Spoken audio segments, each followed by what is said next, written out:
싱킹 브리지 타임즈 2025년 2월 19일자를 시작하도록 하겠습니다. 오늘의 편집 내용 제목들입니다. 서방은 국가들이 국익을 우선시할 때에만 살아남을 것입니다. 존슨 미국 하원 의장. 많은 일본인이 모르는 한국의 행동원리, 왜 반일 친일이 바뀌나, 키워드는 민족주의 등으로 주로 그 우크라이나 정전 협상 등을 앞에 편집을 해 봤습니다. 서방은 국가들이 국익을 우선시할 때에만 살아남을 것입니다. 존슨 미국 하원의장, 로이터 통신이 2025년 2월 17일 월요일에 보도한 내용입니다. 마이크 존슨 공화당 미국 하원 의장은 월요일에 서구의 생존은 이웃 국가들에게 도움의 손길을 내밀기 전에 자국의 국익을 우선시하는 국가들에 달려있다고 말했다. 이것이 최근에 미국의 그 벤스 부통령이 뮌헨 안보회의에 가서 한 거하고 맥락을 같이 하는 것 같습니다. 존슨 의장은 그 ARC라고 시민연합 회의에 화상 통화를 해서 이 미국의 외교 정책이 국익에 초점을 맞출 때만 힘과 리더십을 유지할 수 있다고 주장했답니다. 그리고 우리나라가 이웃을 돌보기 전에 각자의 집을 돌봐야 한다는 사실을 인정하는 것은 상식적인 문제다. 일단 자기부터 챙겨야 되지 않느냐, 이런 얘기인 거로 같습니다. 유럽의 그 안보 안전 보장은 좀 국방비를 스스로들 많이 써라는 것을 돌려 얘기하고 있는 것 같습니다. 그리고 트럼프는 지난주 유럽 국가들과 상의하지 않고 블라드미르 푸틴 러시아 대통령과 전화 통화를 통해 우크라이나 전쟁 종식을 논의했다고 밝혔다. 그의 발언은 하루 전 마르코 루비오 미국 국무장관이 우크라이나와 유럽이 모스크바 전쟁을 끝내기 위한 진정한 협상의 일부가 될 것이라고 말한 이후에 나온 것이다. 이렇게 얘기를 하고 있습니다. 현재를 살면서 TBT를 제가 시작할 때 주제를 많이 고민해 보았었는데 국익을 우선순위를 먼저 생각했었습니다. 그러나 많은 생각 끝에 우리는 생존이 우선순위 목표가 되어야 한다는 결론에 도달했는데, 여기에서도 최근에 나오는 것이 생존의 얘기가 나오고 있는 거죠. 세상의 그 변화하는 트렌드를 제가 나름대로는 읽고 있다, 이렇게 좀 생각을 하게 됩니다. 그래서 이것을 좀 논리적으로 표현을 해보면은 충분 조건 논리입니다. 만약에 자국의 국익을 우선시 한다면 그러면은 자국의 생존은 가능할 것이다. 왜냐하면은 자국의 힘과 리더십을 유지하기 때문이다. 이것은 꼭 미국만 해당한다는 얘기가 아니겠죠. 이것이 원인 가정이라고 한다면은 필연적으로 존재할 다른 결과는 무엇이냐? 그것은 동맹세계의 재편이 일어날 것이다 라고 저는 예측하게 됩니다. 많은 일본인이 모르는 한국의 행동 원리에 왜 반일 친일이 바뀌나, 키워드는 민족주의. 오노보리 유헤이라는 사람이 역사인이라는 매체에 기고한 글입니다.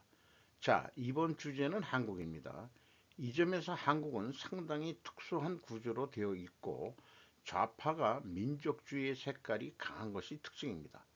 이 민족주의는 일본에서는 국수주의, 애국주의와 가까운 말로 취급되지만 한국에서는 각기 다른 뉘앙스를 가지고 있고 일본인의 상식과는 다르기 때문에 오해하기 쉬운 포인트이기도 합니다.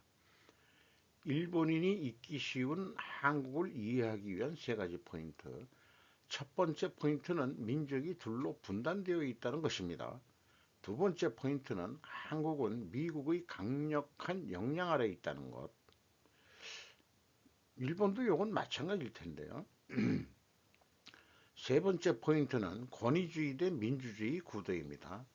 냉전 시대의 한국은 북한의 남하라는 위기에 대응하는 명목으로 군부가 큰 힘을 가졌습니다.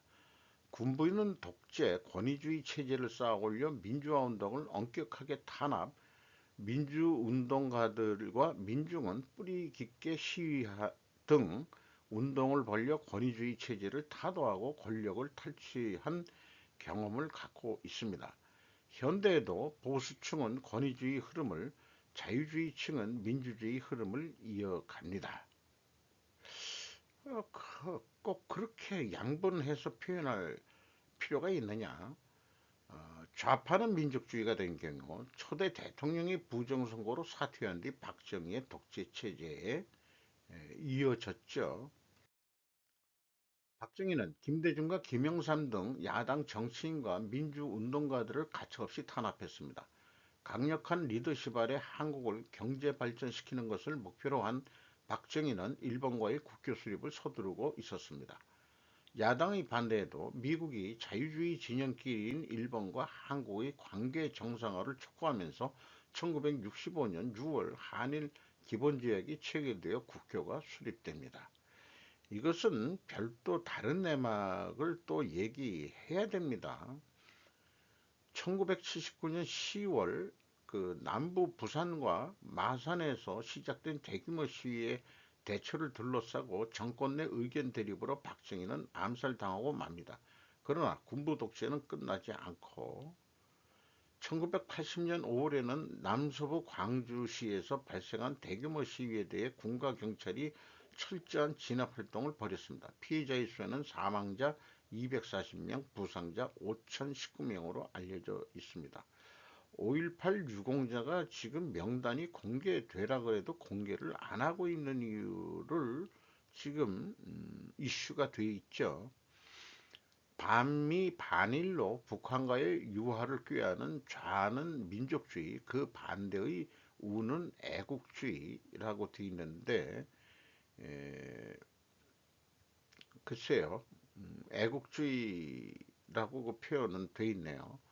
좌파 사람들에게 뿌리 깊은 미국에 대한 불신이 있습니다. 좌파는 반미 반일의 스탠스가 강하고 남북 통일을 이루기 위한 이데올로기로 남한 조선 민족주의를 지향합니다. 그런데 김정은이가 여기에서 이제 돌변했죠. 2024년 초에 적대적 두 국가론으로 됐기 때문에 야당이 그 좌파가 북한을 더 핑계댈 일이 없어졌습니다.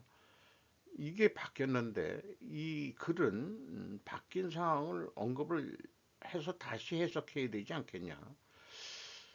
그렇게 생각을 하고요. 또 왜 대통령마다 친일 반일이 바뀌나. 일본은 한반도를 병합한 과거가 있기 때문에 악으로 간주하고 이데올로기의 일부에 편입하게 됩니다.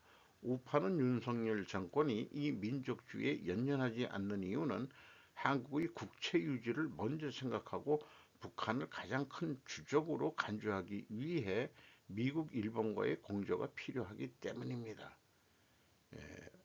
북한을 내세우지만 사실은 대중국이죠. 저는 최근에 우리 한국의 주적은 중국이다라고 해야 된다라고 믿고 있습니다. 이 글에 제가 좀 미흡한 점이 있다면은 친중과 반중의 정서를 다루지 않았다는 것이다. 일본 내에서도 그 한번 그렇게 생각해 봐야 되지 않을까 생각합니다. 한국의 좌파는 민족주의라면은 그 일본 쪽에서는 반대로 우파가 돼버리는 거죠. 그러나 세상은 지금 변하고 있다. 한일 관계도 생각을 조금 바꿔야 될 것 같다. 이런 생각을 해보게 됩니다. 자, 이것을 그 갈등 대립 구조로 그 생각해 보도록 하죠. 중국을 빼고서는 민족주의를 논할 수 없다. 그러나 민족주의는 유행이 지난 한물간 사고 방식이다. 사실 민족주의라는 것은 나온 게 그 민족 자결주의가 1차 세계대전 때 나온 얘기이기 때문에 그것이 세상이 이제 변해가지고 지금 다민족 이런 식으로 되기 때문에 여러 민족들이 혼합해서 나라가 형성되기 때문에 민족주의는 미래지향적이지 않고 미래를 그 보장할 수 있는 그런 사고방식은 아니다라고 생각을 일단 하면서 자, 이것을 그 필요조건 논리로 그 한번 그 논해 보겠습니다. 국가의 생존을 위하여는 반드시 보수주의, 국익주의를 우선해야 한다. 보수주의, 국익주의를 우선하기 위하여는 반드시 친미, 친일, 또한 북한을 주적으로 해야 된다. 여기에서는 물음표를 제가 미리 붙였습니다. 그 여기에서 그러면은 왜냐하면을 한번 얘기해 보죠. 반공을 해야 하기 때문이다. 북한의 핵 위협이 지속되기 때문이다. 등등.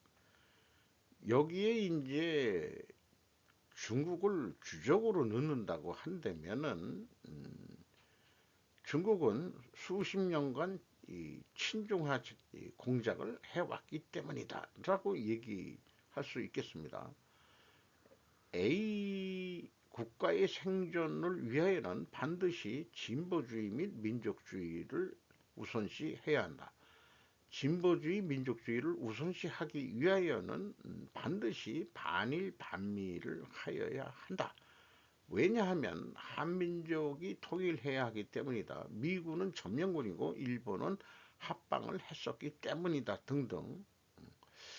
근데 저는 이렇게 구두로 읽으면은 요그 왜냐하면을 만들기가 이제는 좀 걸쩍지근한 그런 논리들이 아니냐 이런 의견을 좀 말씀드릴 수 있을 것 같고요.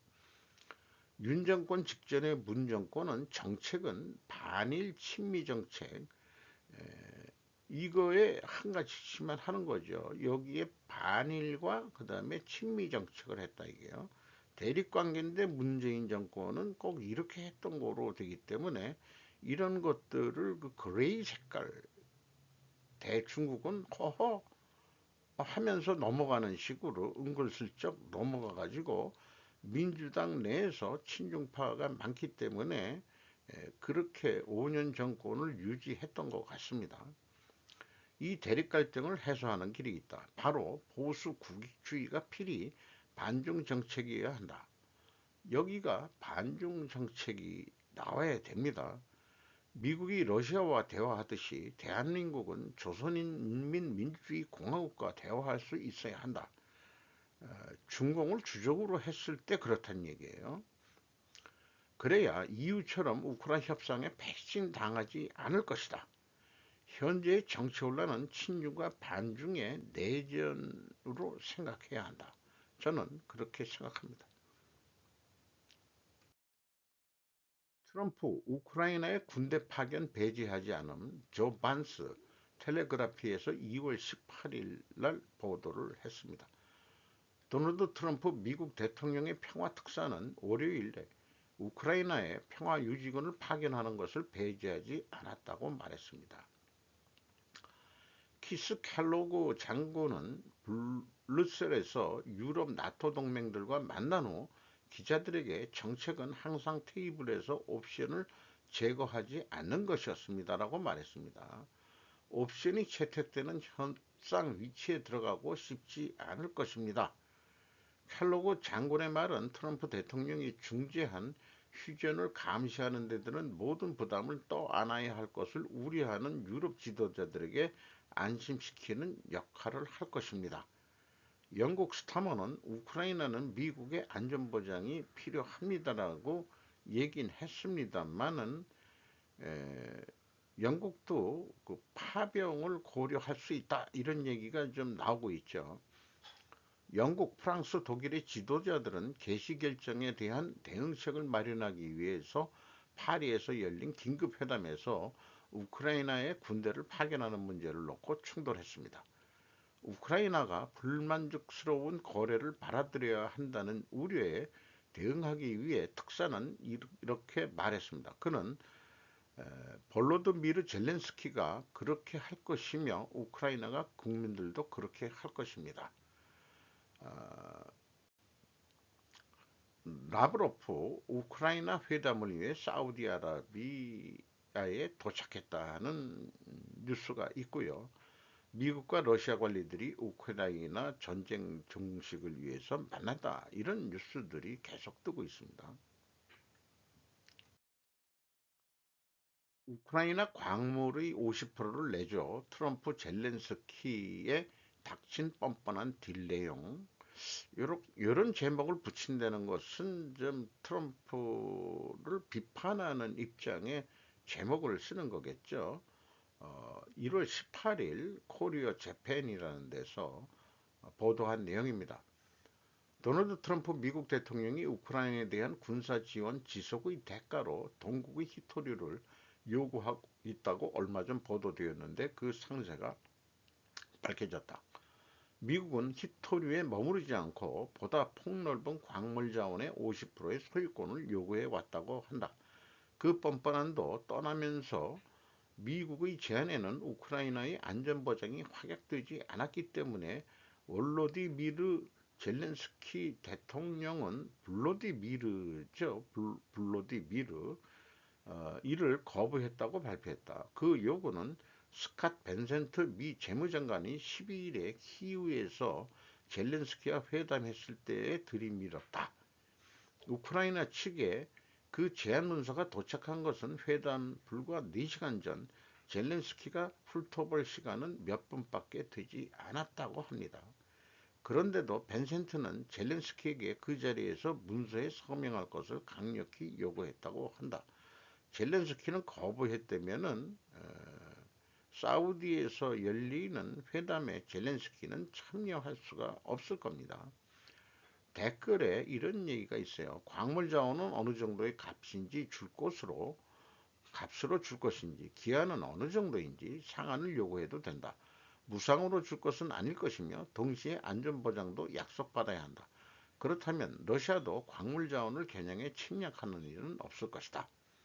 미국에만 안전보장을 의지하지 않고 유럽으로서의 나토를 포함한 상호의 안전보장을 생각하는 것이 정당해 보인다. 미국의 우크라이나의 관여는 장거리포를 건넨 정도일 것이다.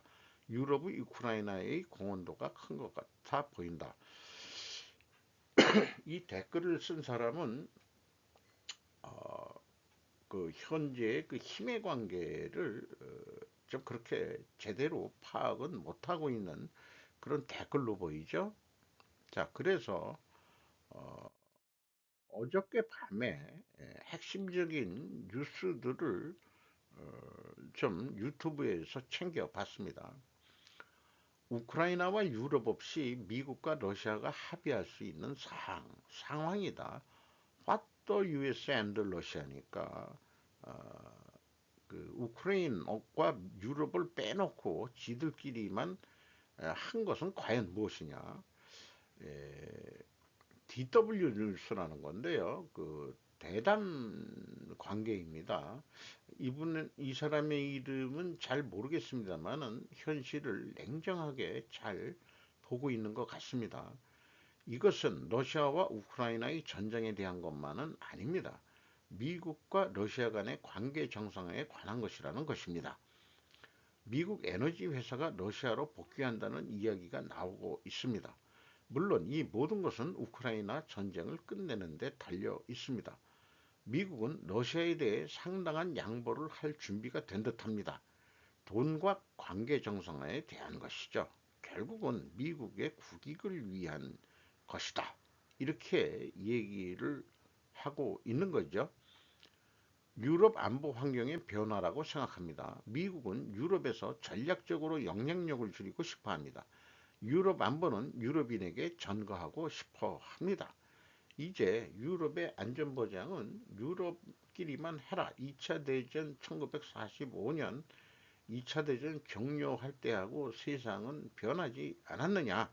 이런 얘기죠. 질문: 우크라이나가 협상 테이블에 앉지 않고도 이 회담을 평화회담으로 진지하게 받아들일 수 있을까요? 미군이 군사 지원을 하지 않는다면 유럽의 지원만으로는 전쟁을 지속하기가 매우 어려울 것입니다.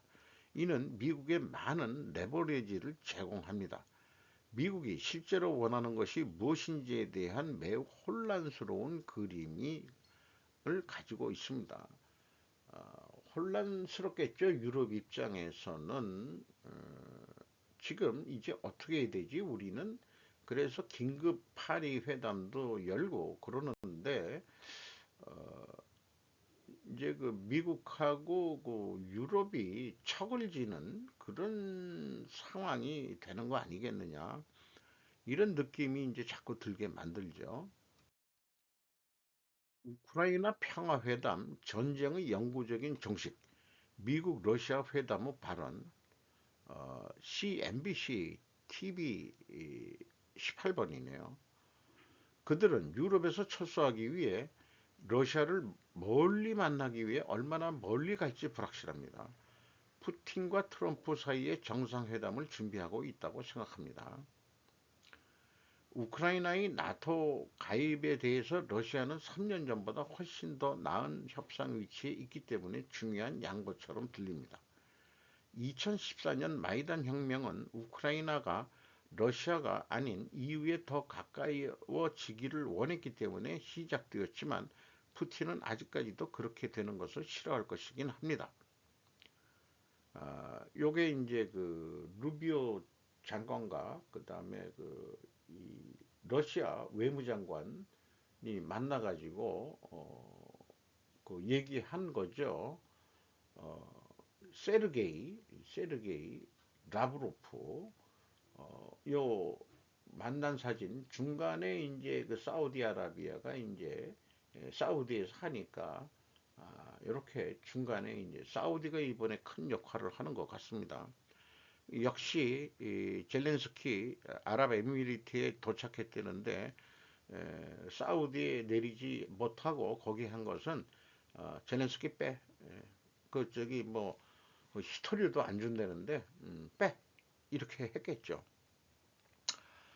러시아 우크라이나 뉴스 라이브 마르코 루비오 러시아 우크라이나 전쟁으로 리야드에서 러시아의 세르게이 라브로프를 만나다. 미국, 러시아 양국 관계 불쾌한 문제 해결 합의하고 우크라이나 회담 시작. 미국과 러시아 대표단은 오늘 리야드 회담 후 각국 외교 공간의 운영을 정상화하기 위해 필요한 조치를 취하는 것을 목표로 양국 관계에 대한 불만을 해소하기로 합의했다며 타미 브루스 미국 대변인이 말했다. 양측은 또한 우크라이나 회담을 위해 고위급 팀을 임명하기로 했으며 우크라이나 분쟁을 지속 가능하며 모든 당사자가 수용할 수 있는 방식으로 가능한 한 빨리 종식시키기 위해서 모색을 하고 있다고 대변인은 말했다. 그래서 마이단 혁명이라는 것은 뭐 위키백과에 찾아오면 자세하게 나와 있습니다. 한마디로 그 나토에 접근을 하려고 그랬는데 당시 대통령인 야누비코치가 갑작스레 러시아와 유라시아 경제연합과 더 긴밀한 관계를 추구하면서 촉발이 되었다. 이런 얘기로 시작이 돼가지고 여기에 그 100명의 그 시위대 100명과 경찰 13명, 우리나라 광주 사태보다는 인원이 적은죠. 어쨌든 그 마이단 혁명에 의해서 그 그 비, 야누코비치는 망명을 하고 러시아로 어, 이 임시정부가 임시 내각을 수립해가지고 그 현재 코미디 출신 젤렌스키가 대통령이 되는데 그러니까 이제 그 러시아가 쳐들어온 거죠. 나토에 가입하면 안 된다. 그리고 얘기를 들어보면은 우크라이나 동부에서도 그 친러적인 주민들이 또 반러 아니 친러적인 그래서 그 이 반러 그 세력과 아, 거의 뭐 내전 비슷하게 일어났기 때문에 러시아가 동쪽부터 친거로 그렇게 이해를 합니다. 그러니까 우크라이나 내에서도 친러 세력이 있고 친반러 세력이 있다. 우리나라가 지금 친중 세력과 반러 세력이 있는데 이런 그 민중봉기 이런 거에 따라서 지금 내전이 지금 우리나라도 지금 진행 중인 거죠. 지금 돌아가는 세상에 저는 어저께부터 그런 얘기를 했는데 이와 중국이 붙어먹고 그 다음에 미국과 러시아가 붙어먹는 그런 세계로 변환되면은 한국은 당연히 어디에 붙어야 살 수 있겠느냐. 중국과 유럽 EU에 붙는다고 한다면은 나라 망해먹을 놈들이죠. 이게 뻔한 상식적인 얘기일 것 같습니다. 러시아 우크라이나 전쟁 생중계 미국과 러시아 사우디아라비아에서 티이유 없이 만나다라는 거로 지속됩니다. 미국과 러시아는 또한 우크라이나 분쟁의 성공적인 종식에서 나올 상호 지정학적 이해관계와 역사적인 경제 및 투자 기회에 관한 향후 협력을 검토하기 시작할 것이라고 또 대변인이 말했답니다. 러시아 외무장관 세르게이 라브로프가 리야드에서 회담 후 기자회견을 열고 화요일 사우디아라비아에서 만나 관계 개선과 우크라이나 전쟁 종식 협상을 시작한 러시아와 미국 고위 관리들 간의 회담 결과에 대한 세르게이 라브로프 러시아 외무장관의 브리핑도 이 뉴스는 중계를 했습니다. 미국, 러시아 양국 관계에 불쾌한 문제 해결 합의하고 우크라이나 회담을 시작했고 미국은 이렇게 말합니다. 마르코 루비오 미국 국무장관과 세르게이 라브로프 러시아 외무장관이 리야드에서 만나 거의 3년 만에 처음으로 우크라이나에 대한 직접 협상을 시작한다. 이런 제목들로 계속 자기네들이 이제 풀어냈다는 얘기죠. 사우디아라비아 리야드 마르코 루비오 국무장관을 비롯한 미국 관리들이 사우디아라비아를 방문하는 동안 러시아 관리들과 만나 3년간의 우크라이나 전쟁을 종식시키기 위한 회담을 시작할 것으로 예상한다. 좀 약간 지난 거지만 그렇게 지금 진척 사항들을 계속 생방으로 내보내고 있는 그런 상황이고 이 CNBC TV 18번 방송은 어, 저 회담 후에 인터뷰를 가진 내용인 것 같습니다. TOI라고 인디아 방송인데 이런 제목이 있습니다. 우크라이나에 대한 트럼프 외교관들과의 회담 후 라브로프 푸틴 보좌관이 나토에 대한 큰 경고를 했다. 그래서 어떤 경고냐? 그걸 보면은 프리렌시아라는 언론 매체의 제목은 러시아 영토 포기 요구 비판 역사를 읽어라라고 라브로프가 그렇게 나토에 대해서 큰 경고를 한 것으로 이해가 됩니다. 자, 약간 예측을 잘 하는 그런 지정학자 피터 자이안의 2월 18일자 뉴스레터는 러시아 이후에 러시아를 얘기하고 있는데 미국과 러시아가 친해질 수 있을 밖에 없는 것은 러시아가 전국적으로는 힘이 약해지기 때문일 것이라고 생각을 합니다. 어제 영상을 바탕으로 러시아 붕괴 이후 러시아의 미래에 대해 이야기해 보겠습니다. 그렇다면 러시아에 이어 러시아는 어떤 모습일지 기대할 수 있을까요? 러시아의 무기와 기술 비축량이 우크라이나에서 고갈되고 있으며 남은 식량은 다른 나라들의 관심을 끌지 못할 것이기 때문에 러시아의 군사 기술은 마지막 단계에 있습니다. 대부분의 숙련된 노동자들은 떠날 것이며 보안 정보 요원들이 범죄로 전환해도 놀랍지 않을 것입니다. 러시아 마피아가 된다는 얘기죠. 정보 보안 쪽에서 일했던 KGB 애들이 그렇게 됐듯이 자원 채굴과 농업에 차질이 생기면 경제 붕괴가 발생할 가능성이 높습니다. 소수 집단은 독립을 추진할 것입니다. 물론 많은 국가들이 옛 땅을 되찾거나 영향력을 행사하려는 시도를 볼 것으로 예상해야 됩니다. 여기 현재 러시아가 그 소비에트 때 이미 중앙아시아 스탄 국가들은 떨어져 나갔지만 그럼에도 불구하고 아직 러시아에는 투르크계 소수 민족들이 여러 군데 분산돼서 살고 있다고 하죠. 그, 무슨 호수죠? 갑자기 생각이 안 나는데 우리나라 그 옛날 발원지라고 생각할 수 있는 그런 호수 그 거기 사하공화국도 사실 투르크 계열이고 몽골 계열하고 우리하고도 얼굴이 좀 비슷하다고 하죠. 이런 그 자치공화국들이 아직 많이 있습니다. 우크라이나 전쟁이 어떻게 전개되든 러시아는 빌린 시간에 있습니다. 시기가 줄어들면 우리는 분명히 유럽 지정학의 재편을 보게 될 것입니다. 라고 아주 추상적으로 얘기했지만 러시아가 더 작아질 것 같다 그런 얘기예요. 그래서 그 소수 집단이 독립을 추진하여 러시아 연방이 다시 더 쪼개진다. 이렇게 볼 수 있지 않겠냐. 이런 거죠.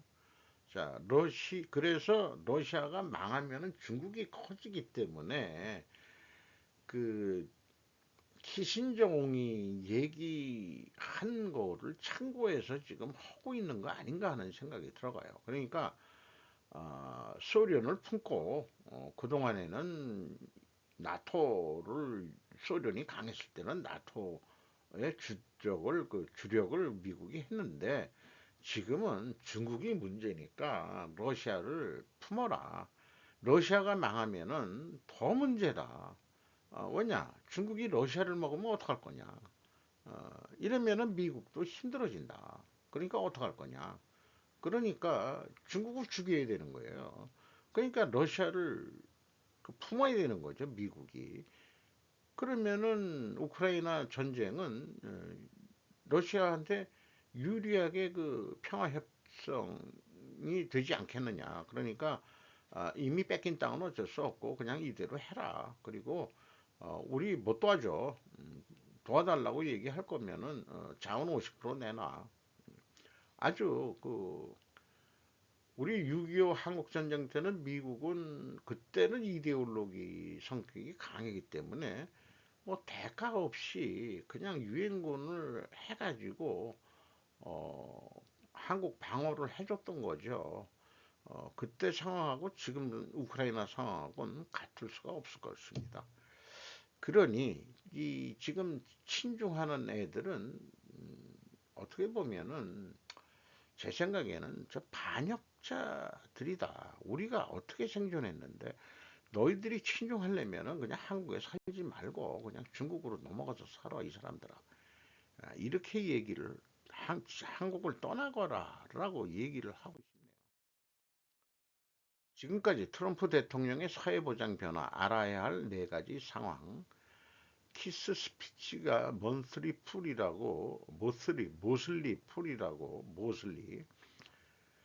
경험이 풍부한 커뮤니에서가 이제 책임을 맡고 있습니다.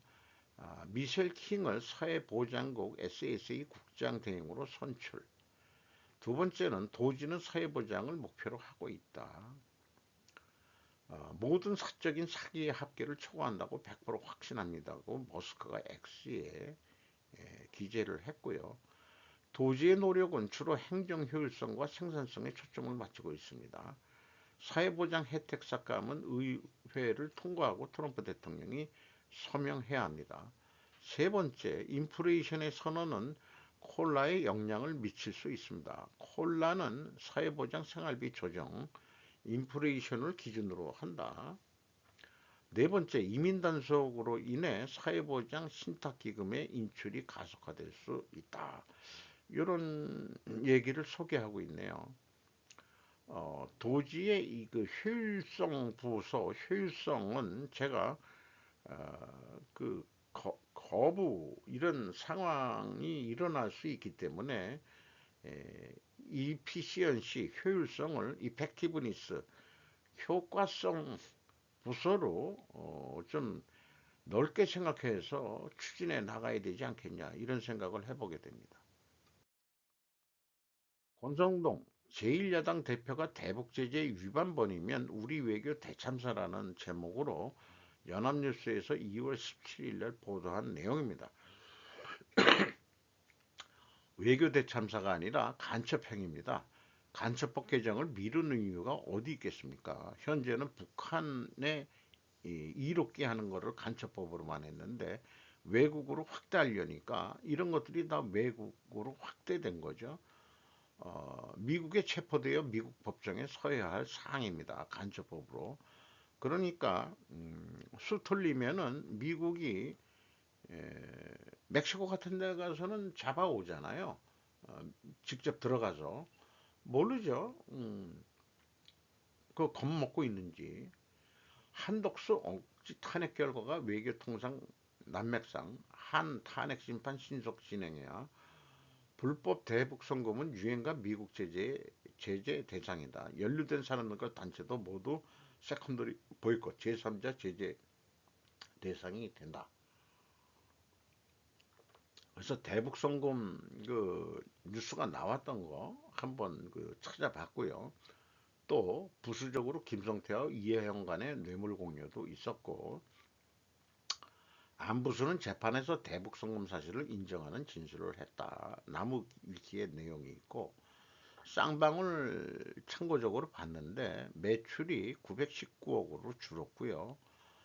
영업 손실 16억 4천만 원 적자로 전환이 됐습니다.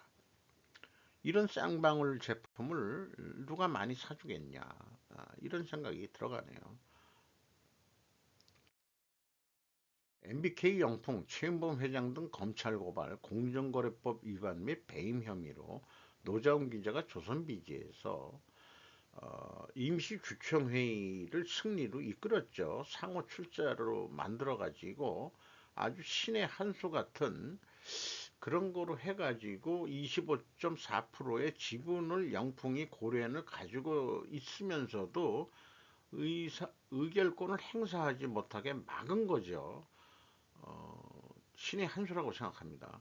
상법 제365조 제3항은 두 회사가 서로의 지분을 10% 넘게 보유한 경우 상대방 기업에 대해 의결권을 행사할 수 없도록 제한하고 있기 때문이다. 아주 감질나게 10.3%를 SMC 호주 썬메탈 코퍼레이션이 사버렸죠. 그랬더니 이걸 가지고 경영에 돈을 쓴 게 아니고 자기 경영권을 하기 위해서 회사 공금을 유용한 거나 마찬가지다. 이래서 고발을 했답니다. 검찰에. 허구한 날 검찰에 고발. 검찰이 요즘 할 게 되게 많은 모양이네. 본업에 충실하지 못하며 이미 지리적 위치 및 환경오염 등으로 경쟁력이 떨어진 영풍의 행보입니다. 이 사건에 국부가 친중 세력에 빼앗기느냐 아니냐의 문제로 인식할 필요가 있습니다. 여러 번 말씀드렸지만은 제가 고려인의 인증심사로 관련이 있었기 때문에 과거에 얘기를 들었는데 중국 애들이 스파이 짓을 해가지고 그게 걸려가지고 검찰의 직원들이 그 조사를 받고 한 사건들이 그게 벌써 20년이 지난 얘기이기 때문에 중국 애들은 끝까지 지금까지 고려인의 그 희귀금속을 추출해내는 그 기술을 뺏어가려고 지금 이 작업을 보이지 않게 그 MBK를 통해 가지고 하고 있다고 믿습니다. 그렇게 믿게 됩니다. 걔네들이 왜 옛날에 그랬던 애들이 그게 지금 자기네들은 관계없다. MBK가 경영권을 가져오더라도 그 현재 최 씨가가 운영하는 그런 경영권은 가지고 없고 주주들의 뭐 어쩌고 저쩌고 이런 것들을 주로 얘기를 하고 있죠. 어쨌든 이 적자 상태가 계속되고 있습니다. 영풍은. 짜장면 한 그릇 7,500원, 면플레이션의 서민 외식 물가 부담 가중. 배지은 기자가 뉴스 1 2025년 2월 18일에 보도한 내용입니다. 어쨌든 짜장면 가격이 2014년이면은 10년 전이죠. 4,000원대. 2019년에 5,000원대, 2022년에 6,000원대, 재작년 9월에는 7,000원대를 기록했다. 저도 그 쭉 짜장면을 좋아해가지고 전에 한번 찾아보면은 한국화된 산동반도 출신 화교의 부두 노동자들을 위해 간편하게 먹을 수 있게 만든 것이 출발점이었다고 합니다. 여기에 춘장에 경쟁이 돼가지고 카라멜을 넣은 것이 경쟁이 돼서 시커멓게도 된. 원래 그 산동반도는 그 어, 원래 화족이 아니고 옛날에 뭐 동이족이 살았다는 데고 또 그 우리나라처럼 된장 같이 콩으로 그거를 춘장이라고 한다면은 색깔이 지금처럼 그렇게 시커멓지는 않았다. 우리나라가 춘장이 처음부터 그런 게 아니고 우리나라에 그게 들어와 가지고 그 만주가 청국장 하듯이 그런 류 비슷했던 건데 이 짜장면을 만들기 위해서 우리나라에 들어와서 카라멜을 섞기 시작했다. 우리나라 그 춘장을 제조하는 식품업체가 그게 경쟁이 돼가지고 그런 얘기를 쭉 들은 적이 있습니다. 그래서 저는 요즘 7,000원짜리 짜장면을 먹기가 억울해가지고 발품을 판다면 멸치국수 5,000원에서 6,000원 하는데 양 많이 주는데요. 거기도. 또한 짜장면 곱빼기 5,000원 하는 곳까지 멀지만은 발품을 팔아가지고 그냥 먹을만 한 데를 찾아가서 지금도 싸게 파는 데가 있습니다. 그런데 손님이 바글바글 하죠. 네. 그렇게 좀 뭐 저는 기왕이면은 싼 데 있으면 그거 찾아서 먹겠다 이런 얘기예요. 일본이 폭설이 또 예상이 된답니다. 그 18일 오후 9시인데 오늘이 19일인데 북쪽에서 그 찬 공기가 내려오면서 여기 그 일본해라고 얘기하면 안 되죠. 우리 동해 쪽에 그러니까 일본의 그 서쪽 서해 쪽에 구름들이 형성이 돼. 홋카이도는 뭐 말할 것도 없고 이렇게 큰 눈이 올 거로 돼서 주의보가 나왔습니다. 진화라고 해서 무엇이 나쁘다라고 하는 혐한으로 혐중인 아버지. 실은 한글의 한리성에 감탄해 중국에 유학하고 있었다. 뭐 이렇게 돼서 스즈키 다이스케라고 현대 비즈니스에서 했는데 사상의 차이로 인해 분단된 가족의 실망과 낙담, 사랑과 희망을 담은 넷 우익된 아버지 이런 내용인데 일본 내에서도 그 부자 간의 그 이데올로기가 틀려져 가지고 어, 좀 깝깝한 그런 거를 글로 쓴 내용인 것 같습니다. 가슴 속에 답답한 감정, 옛 일본에 대한 상실감의 화살이 혐한 혐중사고로 유도된 것이 아닌가 하는 추론이 핵심이 될 것이다. 혐한 혐중과 같은 심리적 구조 그 자체는 정말 하중한 민중심리의 정수이며 장애인 차별, 자기 책임론 따돌림 문제 모든 집단이 내포하는 집단 심리의 추악함이 응축된 민의의 걸음이라고 저는 생각합니다. 보수적인 말을 시작한 아버지, 하지만 그런 격앙된 상태에서 낸 결론으로 자신의 아버지의 70여 년에 걸친 인생의 만재를 결정짓게 되어 과연 좋을려는지 아버지가 왜 그렇게 보수가 됐느냐. 아버지가 10년 이상 거슬러 올라가는 일을 리타이어한 직후 그러니까 은퇴를 당하고서 2002년 전후였다고 합니다. 이걸 보면 저보다는 좀 나이가 먹은 그 부친이었던 모양이네요. 이 무렵부터 아버지의 입에는 진화라고 해서 무엇이 나쁘다. 상국이는 빵빵빵 개새끼겠지 뭐. 그야말로 모당일이구나 라고 한 고 이시하라 신따로 씨의 성투적 같은 배적 워드가 흘러나오게 되어 있었다. 혐한 혐중 아버지가 근데 그런 아버지가 혐한 어학 유학을 했는데 아버지는 퇴직 전에는 한글을 공부하던 시절도 있었다. 한글은 문자로서 아주 합리적이고 재미있다고 했던 것도 기억한다. 혐한 아버지가 한글의 합리성에 감탄하고 혐중 아버지가 아, 유학 까지 중국에 다닐까라고 그런 글의 내용입니다. 위의 초강수 대만 독립 공식화 화들짝 놀란 시진핑 와이타임즈라는 데서 한 건데요. 트럼프 대만 지지 공식화 대만 독립반대 문구 삭제했다.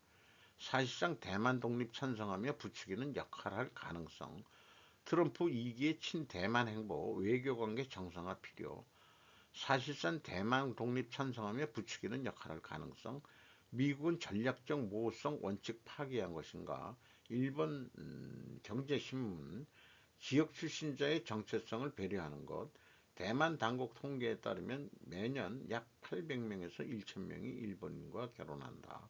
그러니까 중국으로 표시했는데 대만 출신은 이제 대만으로 표시해주고 왜 대만이 국가가 아니니까 그런 게 현실적으로 지금 국가가 아닌 국적을 써줄 수는 없지 않느냐 하는데 이게 독립이 된다면은 미국 아니 그 일본의 그 하고 결혼한 사람들의 그 호적에 에, 타이완, 대만이라고 쓰든지 국호가 어떻게 변할지는 모르지만은 그렇게 될 수도 있는 거 아니냐 이런 얘기입니다. 미 국무부 쪽 얘기는 우리는 중국과 대만 어느 쪽에서든 현 상태를 일방적으로 바꾸려는 것에 반대한다. 양안의 입장 차이는 강제성이 없는 평화적인 방식으로 해결되어야 하며 양안의 주민 모두가 받아들일 수 있어야 한다. 아시아판 나토가 형성됐던 경우 그 전에 대만이 독립되어야 하지 않을까라는 생각을 해보게 되네요. 영토 보전의 원칙 한국까지 국제사회에서 미국 선거 YTN인데 한 10가지 뉴스를 쭉 했는데 한국의 그 유엔 주재 대사는 그 뭐 우크라이나 평화회담에 영토 보전의 원칙이 되면은 뺏긴 땅도 돌려줘야 된다는 식으로 한국 대사가 얘기했다는데 이런 발언 되게 기분 나빠할 거예요. 미국에서. 그걸 좀 너무 나대지 말고 왜 그따위 식으로 얘기를 해가지고 지금 돌아가는 그 눈치를 봐야지. 영토 보존의 원칙 그런 거를 또 YTN은 이게 우리나라 언론이 조금 더 어쨌든 이렇게 얘기했다는 건 팩트 사실은 언론은 보도하고 돼 있는데 왜냐 뭐 그렇게 얘기한들 첫 번째가 달라진 미국 우크라이나 영토 회복 어려워 러시아 이례적 기대 표명 뭐 이런 식으로 쭉 연속되는 그런 뉴스들을 YTN이 계속 했다는 것을 지금 보여주고 있는 겁니다. 그러나 최종적으로는 뭐냐 영토 회복 어렵다는 얘기예요. 이상 마치도록 하겠습니다. 구독, 좋아요 부탁드리겠습니다.